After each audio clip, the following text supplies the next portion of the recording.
All right.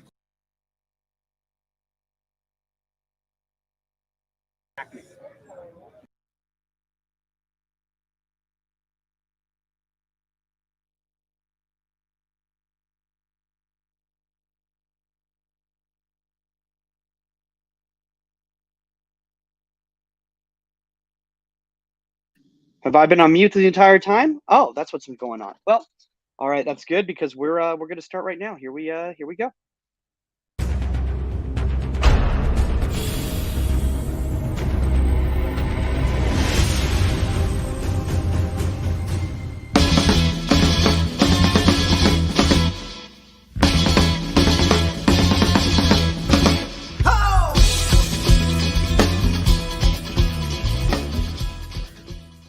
Live from United Soccer Coaches Convention in beautiful 8-degree Kansas City, Missouri.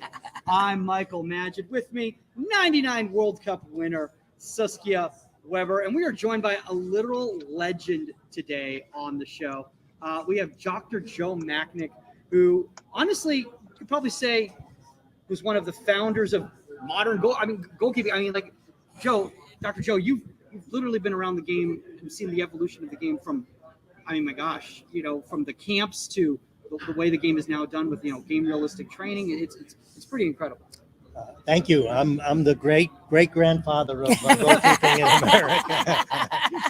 No, but it's been fun, and it's obviously there wasn't much goalkeeper education in the 50s and the 60s when I was playing. And don't look at me, Mike. I wasn't playing yet in the 50s and the 60s. I sit down in a class in my junior year high school, and I sit down next to a guy, and we start talking hockey. And he turns out he's Ukrainian. And at the time, the Boston Bruins had what they called the Ukrainian line: Busick, Stasiuk, and Horvat. Okay. So now we become friends, and we're talking. He said, "Did you ever play soccer?" I said, "No." He said, "Well, you come upstairs. You know hockey. You come upstairs to the gym. We'll give you a tryout, and you could be our goalkeeper." And that's how it all started. That's incredible. Yeah, that's how it all started. So I was up in the gym on a hardwood floor. I knew angle plays. They had. But you didn't want to play hockey goalkeeper. No. Because that's crazy. Back then, there was. That's crazy. They didn't have helmets. Yeah, they didn't have face masks either. They didn't have face masks or helmets. So I was able. You're too young to know that. No, I can't even imagine how. And my dad used to say the thing. He's like, they were interesting looking people after a few years. Like Frankenstein. Yeah. That's incredible. How you got. Oh my that's God. how you became a goalkeeper. Yeah. Oh my. And being in the gym. And that school had 6,000 students, so we had some really good gym teachers. Can you imagine a gym class with 300? No. So I learned really how to teach, and then I learned, watching other goalkeepers in these games, and this fella took me to the Ukrainian club, and I played for their junior team, and then later on the first team, and that's where I really learned stuff. Wow, I love it. That's absolutely amazing. I have a question for you, Dr. Joe, because I think one of the things that a lot of goalkeepers have issues with is understanding, like, when they're being protected, when they're not being protected, and stuff like that. And a lot of young goalkeepers, I see them consistently be like, "That was a foul." That was like, "Why aren't you calling the foul?" Or like, "Hey, my hand was on the ball," or whatever. Somebody who was a former goalkeeper yourself, do you have kind of a soft spot, or is it like the rules are the rules and, there's a gray area? Well, that's a hard question, because if I'm refereeing the game, and I've done a few, I was always accused of overprotecting the goalkeeper. Uh-oh. Okay, I was accused of that. But if I'm watching the game, like a pro game, and a goalkeeper comes out and maybe gets bodied a little bit, and then complains to the referee that he or she has been fouled, I don't like that at all, because I think, hey, for the most part, you're bigger, you're stronger, you can use your hands. Yeah. Your vertical jump is, even though you're coming from that you need to be in charge of the entire penalty area. And if there's someone who body contacts you, you need to win that contact. Yeah, you need to catch through them. Exactly. Knock them. You don't catch with them, you catch through them, knock them. You have the momentum coming into any sort of a service. You can knock them on their, you know what I'm saying? And you have that Now, Strength. now, Now. now, now, there are people, and I hear their argument that say that the goalkeepers have taken that too far. Okay, I hear this from strikers but all I the think time. sometimes when you're in the, I think there's sometimes that the complaining is too far. You know, you messed up. You know, you made a mistake. You know, you should have come for a ball. You shouldn't have. You know, you did this. And next thing you're raising your arms. You say you got touched. And at the end of the day, we'll watch the replay. And the truth is, you messed up. Yeah. And you got scored on. But there have been injuries, to field players for the most part that haven't survived that collision with the goalkeeper. That's true. And some of it, it goes way back to '82 World Cup. I was at the game. Schmeichel? No. You remember the Schmeichel one where he came outside no, of the no, box? No. Not Schmeichel. Yeah. Anyway, he comes way out of the box and he levels the French player. Come on. Madison is the player that got leveled. It's Yes. Oh my God, we're both on the same page. Yes, but I'm almost German, 80 years old. right? It is Germany. Yeah, I'm losing my. Dr. Joe, concussions. Don't even start. when was the last time you got in the net? Have you gotten in the net recently? No. Oh, Oh my God, it's who is it? I'm sorry. Any of our viewers out there, if you want, you can send it in right now because right now, the 10 concussions are kicking in. Maya, is that Maya? No. You know what? Hold on. 82 World Cup came out of the goal too far. Goalkeeper took the French player out. Took leveled out it. Madison. Yeah. Schumacher. Oh. It is Schumacher. Wait. that was a cameo by the one and only Pro GK Academy, Omar And Zini, he's drinking the his youngest coffee. of all of us. That's why his brain's still Yeah, working. there are three so-called goalkeeping experts. And it takes a 29-year-old to rember that. Oh my God! Schumacher. Did you just Google that, or you knew that right off the top? True. Of it? And I'll never forget that as long as. Okay. No, but I'll never forget that as long as I live. I remember seeing it. I remember the whole 9 yards, and it was taken too far again. Yeah. And goalkeepers, some of them think they have this privilege or this right, and they take advantage of the law or the referee who's going to give them latitude in physical contact, and have taken it too far, even hurt players on their own team. Yeah. Oh, absolutely. Yeah. Dr. Joe, I've got a question Actually, for if you. you look at that, honestly, we should say her 99 World Cup final. Bry's the one that actually knocked out Michelle Really? coming for the cross. When Michelle had to leave the game, Bry's the one that actually, but it wasn't a mistake. Bry was just coming for a clear and they ran into each other. Yeah. But hurt player on their own team. Love you, Bry. Love you, Mish. Everything like that. I'm just saying, if we're talking about goalkeepers hurting their own players, yeah, Bry's the one that actually hit Michelle. You mentioned Bry, and she came to our camp as a staff coach for 1 week, and we were inducted into the Hall of Fame the same year, so we got to talking.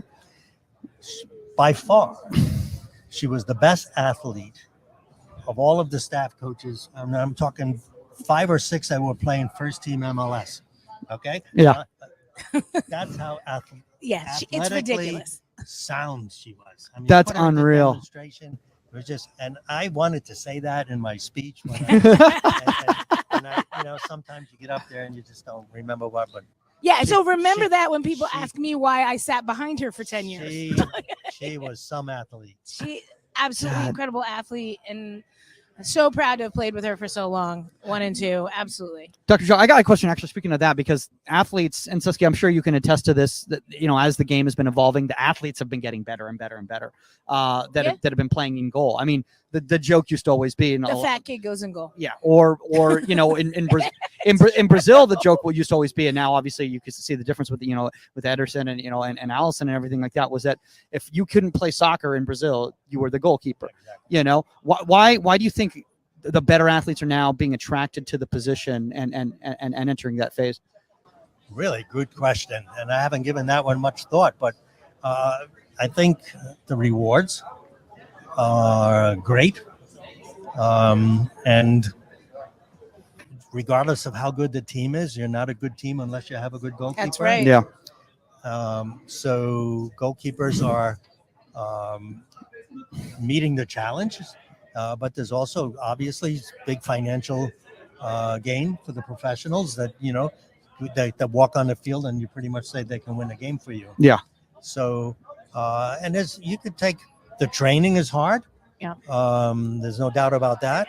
And every team now has a goalkeeper coach pretty much. So you got specific training all which is extra to what the team is doing. You know, you finish your goalkeeping training, and then the head coach calls you over to do with, you know, be involved with the team. So it's challenging position, and so much fun to play. I mean, Yeah, I go also ahead. think the education of the position has come so far. I mean, back like you had said earlier, gone are the days where it's like you put the kid in goal and everybody just shoots at them, and you know what happens.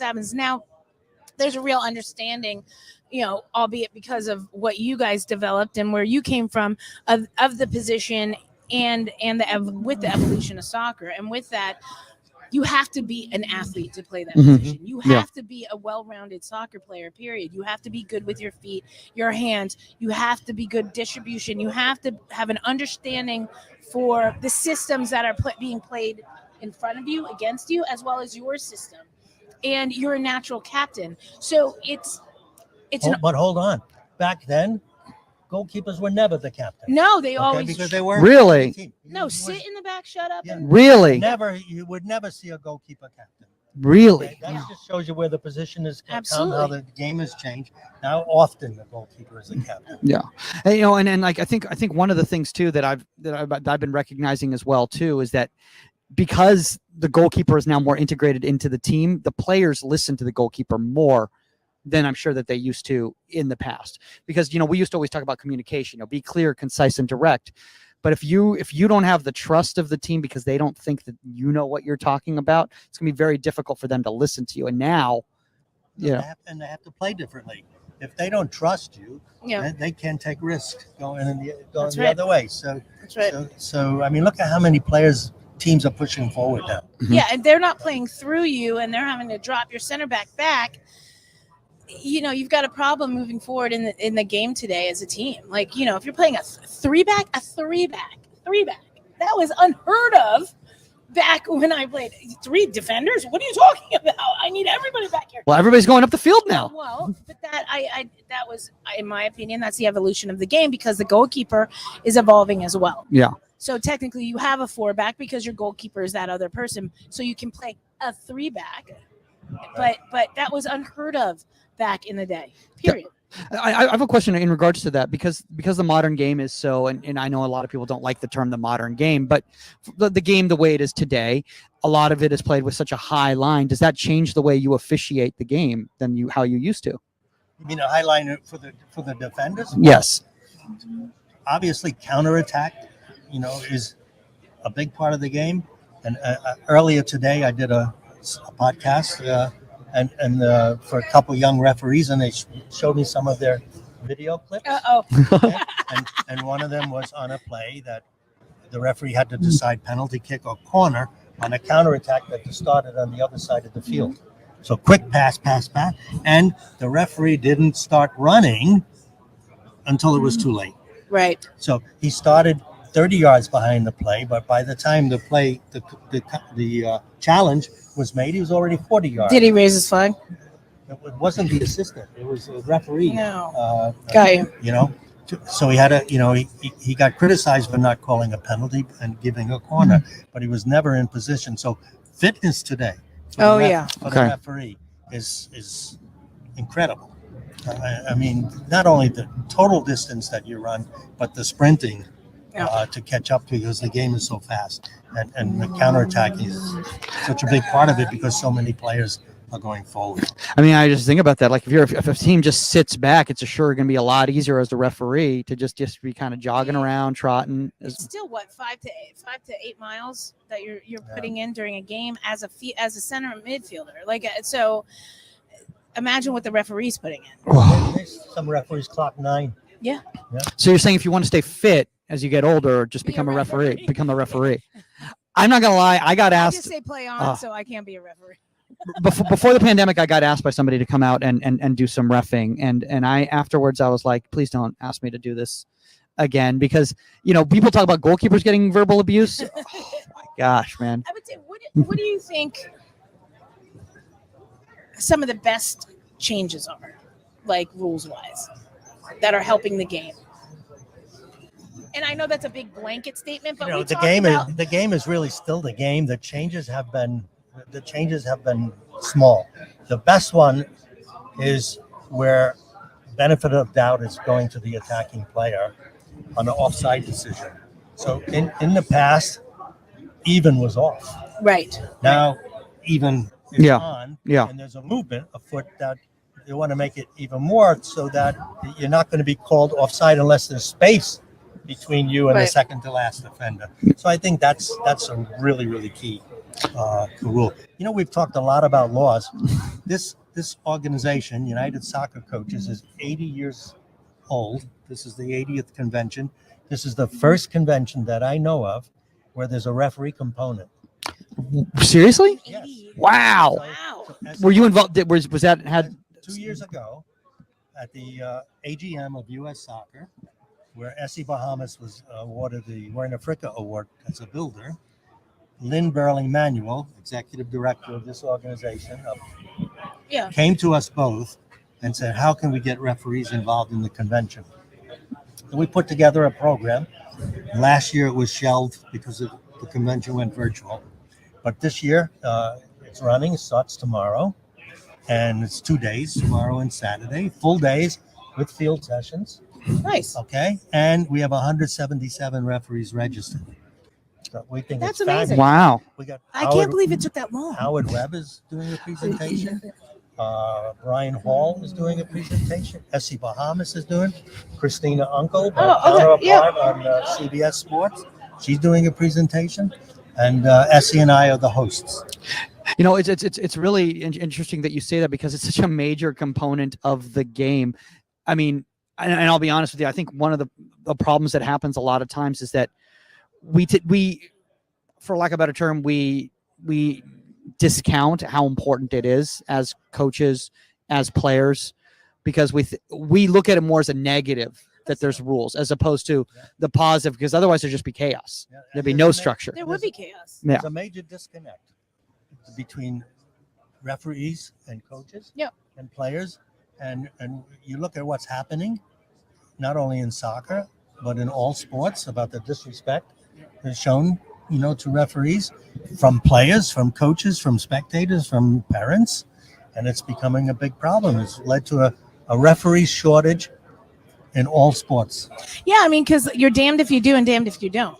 Like, if there are too many fouls, you're not controlling the game. If you are controlling the game, now you're controlling the game too much. Like, you're not calling something right, you are calling something right. You didn't call offsides, you did call offsides. Like, and the abuse that I've watched from the sidelines and maybe have been guilty of for giving referees. Maybe you've been guilty of.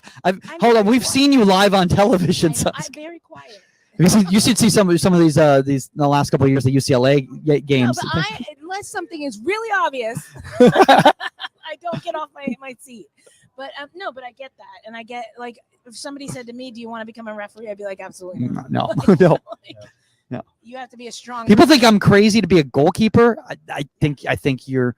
In the early days of MLS, I put a program together to try to attract a player to fast track to becoming a referee, because there was criticism that the referees didn't have enough playing experience. They hadn't been right previous players. Right, they hadn't at a high enough level. Right. Right, and the culture of the game in America was, outdoor soccer had been gone for quite some time. We only had indoor soccer, so it took a while for the referees to catch up.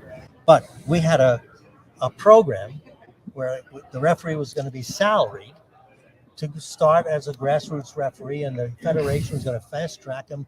Boom, boom, he'd be in MLS, we thought, in 2 years. Oh wow. Wow. No player wanted to do it. No player took the time. But I think there's a, for lack of a better term, I don't know if I think there might be a little bit of a stigma with players and getting involved in officiating. I think a lot of them see that as a very different path, a different world type of a thing. And, obviously you showcasing yourself that you can be a coach, you can be a player, and you can be an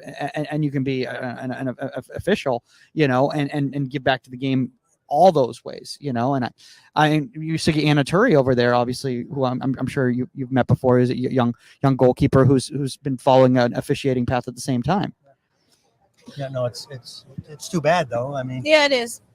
because that playing experience gives you the feel for the game that you really need. You know, And the understanding of how the game's developing, if you do need to get control of it, if it's out of control, because you were a player at some point. And I Right. think that is important. Right. But it's hard. I understand what you're saying, Mike. It's hard to transition for, let's say you have your dreams and everything like that, and you don't make it injury, whatever, and then and they're like, well, I'm going to turn to officiating. And I think that's emotionally and mentally maybe a hard step. Yeah. You know? I mean, I'll be honest with you. Like, I think one of the things for me is it's seeing the game in a very different way, and it was honestly, it was stressful for me. I mean, people think goalkeeping stressful. It was stressful for me.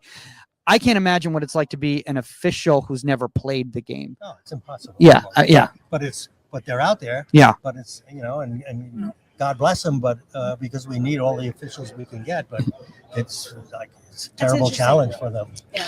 I mean, like I was just gonna, ask you in regards to this, because like how many officials, how many people involved in officiating have played goalkeeper, for instance? I mean, is it just you?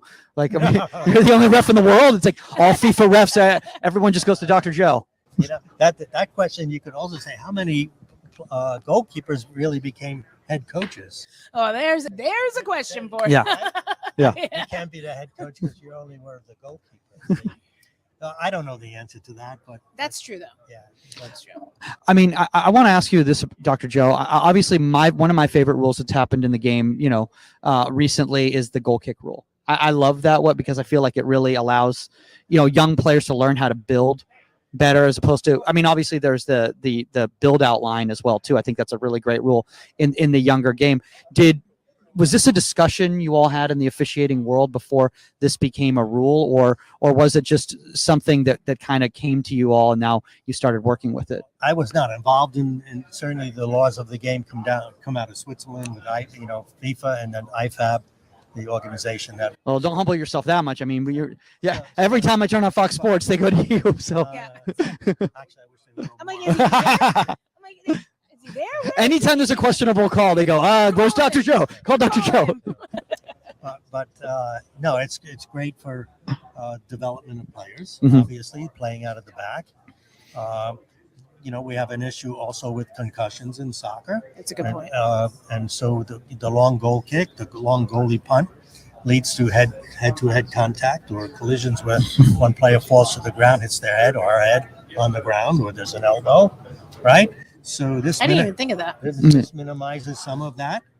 The only thing is when you bring it to the top level in meaningful games, sometimes I think they're taking risks that lead to the other team scoring goals. Absolutely. Which for me as a goalkeeper coach, no.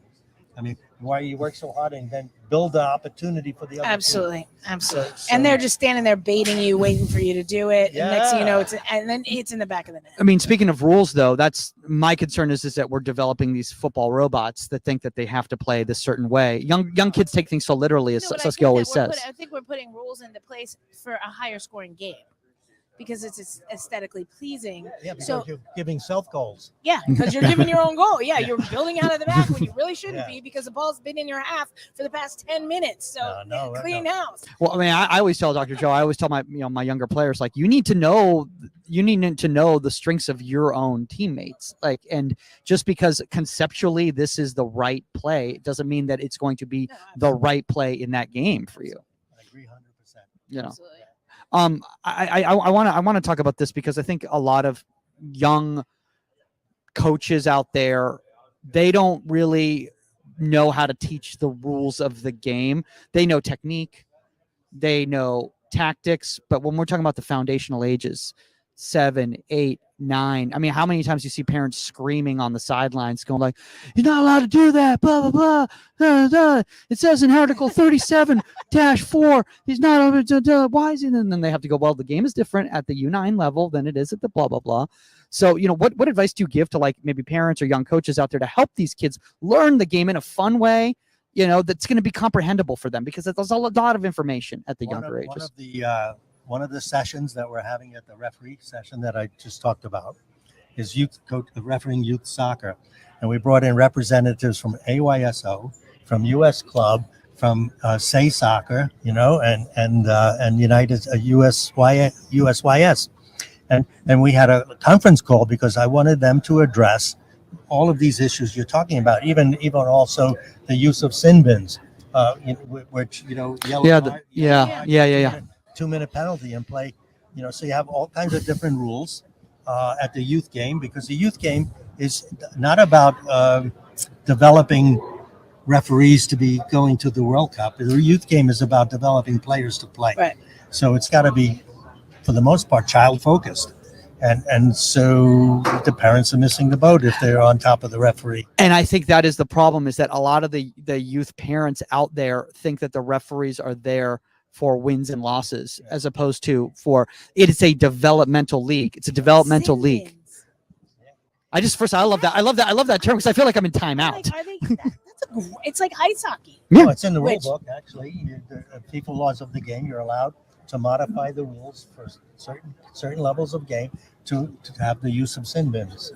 That would be like, okay, it's like a penalty box. Penalty box, yeah. That's amazing. It's like, lacrosse does it. What's the best way, Dr. Joe, for a coach to handle a young player who makes a play outside of the box with their hands, and then the team starts freaking out on them? Because this happens a lot of time, and I'm talking about like 8-9 years old type of a thing, and the team freaks out. You're not allowed to use your hands out there, and then they start getting on them, because that can be emotionally scarring to a young goalkeeper and make them not want to play the position anymore.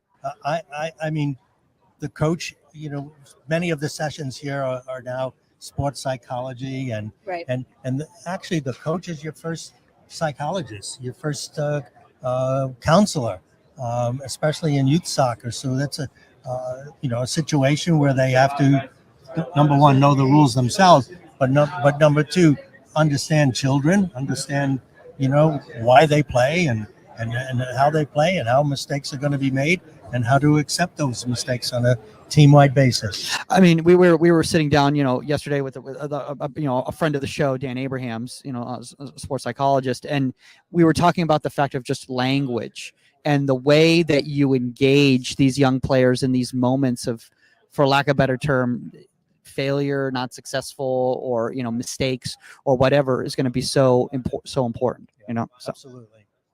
Yeah. Yeah. Well, Dr. Joe, we don't want to keep you too long. I mean, this has been absolutely incredible. We could honestly keep you all day. Absolutely. Actually enjoyed it. I don't get to talk about goalkeeping that much, but you anymore, but you brought in the laws of the game, which I'm still talking about a little bit. So that's No, it is. I mean, kind it's of fun. important across the board to understand how the laws of the games are changing for goalkeepers, for field players, and everything, and how goalkeepers are being integrated into more and more as that 11th player. And we have to learn from that. Yeah. The laws have changed a lot for me from what I was back when you could pick it up, like I said. A lot of goalkeepers who played back then, myself included, would struggle today in today's game as a goalkeeper. Absolutely. Yeah. And one of the things that I want to say, kind of while we're wrapping everything up right there, is like, why is it so important for young goalkeepers to know the rules and keep up with the rules? Because I think a lot of times out there, like I was joking kind of about, like, I don't really know if I know the rules or whatever, and I kind of play it along, and if something happens in a game, I go, oh, I didn't know you could do that or whatever. Is it going to make them a better player? It's actually, knowledge of the rules helps you make sure that your team doesn't lose the game, because if you know, Absolutely. Yeah. So here comes a breakaway situation. You know how, what you can do and what you can't do. So it's what's going to be a penalty kick or not. You come out of the area and try to play with your hands, you're going to be sent off. Absolutely. And if you get sent off, team's going to play without you and lose the game as well, probably. Yeah. Absolutely. And before you go and everything, first off, again, thanks for taking the time. I know you're a busy person. You got the officiating thing going on here at presentation. When is your presentation? It starts tomorrow, 9:00. Okay. And we have also 2 field sessions, I think I mentioned, but Yeah. and it goes for 2 days, and then it finishes up at the Walt Chisowitz Fund celebration, where we're honoring S.E. Bahamas for Right. his lifetime achievement. Oh, wow. And we're also bringing in a player who you might remember, who is a name from the past, Ricky Davis. Of course. All right? Yes. Ricky Davis. Ricky Davis. Is coming in. What? You don't know. No, I feel bad. I feel like I need to Google right now. Ricky Davis was Okay. was America's hope in Yes. in the early 80s. Yes. Yeah, played for the Cosmos. Yeah, the Cosmos. I don't know if you know that one. I've heard of the Cosmos. I- They my wore first- green, right? They wore green, Okay. they wore white. They wore white, Okay. green, yellow, blue, and was my first professional soccer game Oh man. in Giant Stadium. Was it called Giant Stadium back Yeah. then? Yes. So Giant Stadium. Yeah, because I'm a Jersey girl. My first Pele professional and soccer everybody. game. And Pele. No, you can't. Don't even bring it up. You can't trump going to see the Cosmos. I'm sorry. 94 World Cup. 94 World Cup, Stanford Stadium. That was my first Still, you professional. I mean, would you consider that? I mean, I guess it's international, but I would still consider that for a young kid professional, right? I mean, we didn't have a league going on. No. You went to the final? No. That would have been amazing. In '94, I got my Stanford was the my game mother's against Columbia. husband at the time, Was it the US my game? stepfather at the time. Say again? Was it the U.S. game? I did go to 'Cause that game, the but that was- against Columbia. No, I did go to the U.S. Brazil game, the July 4th game. I did go to that, but my first game was Tad got Romania. His head cracked open. Yeah, See how yeah. I might not be able to remember things from yesterday, but I remember those. Me too. I remember all these people. I won't remember what I ate for lunch yesterday, but I'll remember random facts. So Jeopardy, guys. If anyone else wants to send the application, This has been really great fun. I appreciate you Absolutely. inviting me. absolutely. I'm kidding, If Joe, anybody, do you want to plug the camps by any chance? I mean, number one soccer camps are still going on. I think this is our 46th summer. Look at that. Wow. Well, anyway, since 1977. And Greg and Laurie Andrulis. Remember Greg Andrulis? He coached Yeah. the Columbus Crew. He manages it for that's me great. now. And I went to a couple sessions last summer, even though at the end of the summer we were able to do residential sessions. A lot of the camps were canceled because of COVID. And, you know, I was thrilled because I saw this learning taking place. I saw, you know, I mean, you just know Yeah. when there's learning taking place and the kids are having fun. And it's the proper. And today, it's fun is also important. Absolutely. Back in the early days of camp, It was I don't know- work. I don't know if we had that much fun, and you know, I don't know if we could get away Camp with was some of- brutal. I don't know if we could get away with some of the stuff. We Yeah, did. not at all. Like I used to say, I broke like 3 kids' wrists with that jugs machine thing. Like we used to get away with everything. Yeah. Forget it. But no, it's fun is to be had. But I think the fundamentals are still there, Mhm. integrated with the new rules and the transitions and the playing with your feet and the distribution and everything. So, Yeah. Joe, Dr. Joe, do you mind if I ask you one more question? Is that okay? Please. How do you feel about the way that the game is being coached now as a more game realistic environments as opposed to training in isolation, how the traditional goalkeeping was taking place? Help me a little bit more with what. So, you know, the traditional goalkeeping was go in the corner. go in the corner, train footwork, going through cones, Yeah. catching the ball, moving like that. Yeah. And now it seems to be more like if you watch, like, for instance, Joe Lloyd in session yesterday, you know, at the demo field, it was more about incorporating all the players in game Because scenarios. the game tells you what you need to do in practice. Exactly. All right. Yeah. So if you're playing a style or a system of play that includes the goalkeeper in support of both attack and defense, then he or she must be included in preparation of the team. Yeah. So it's like I said earlier, 2 practices for the Yeah. goalkeeper. His or her technical Technical. practice, fitness, and some other, and then playing with the team. Yeah, it's got to be a mix because how do you know if the stuff you're teaching technically is translating into games like scenarios? Yeah. So you can teach a kid technically over and over again how to move properly, how to collapse dive, how to do this and that and the other, but is it translating into the flow of the game in a game like scenario? And so you have to have a mix of both. One of the first things we learned in coaching school in 1970 is that the game will tell you what you need.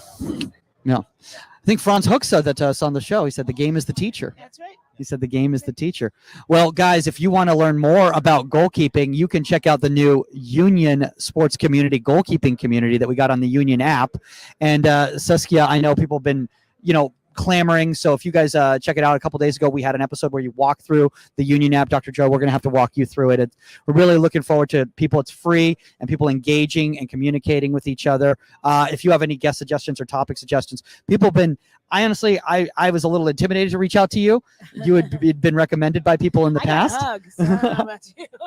He's a legend. He's a legend. I was like, but if you have them, contact at inside the18media.com or at One goalkeeper. of the nicest guys you'll ever want to meet. So. I mean, look, I find that a lot of times that's the case. A lot of times the people you're most intimidated to contact end up being like the most humble and honest people. So Appreciate it. thanks you for again, this guys. opportunity. Absolutely, guys. That's all the time on Inside the 18, and we are out. Later, guys.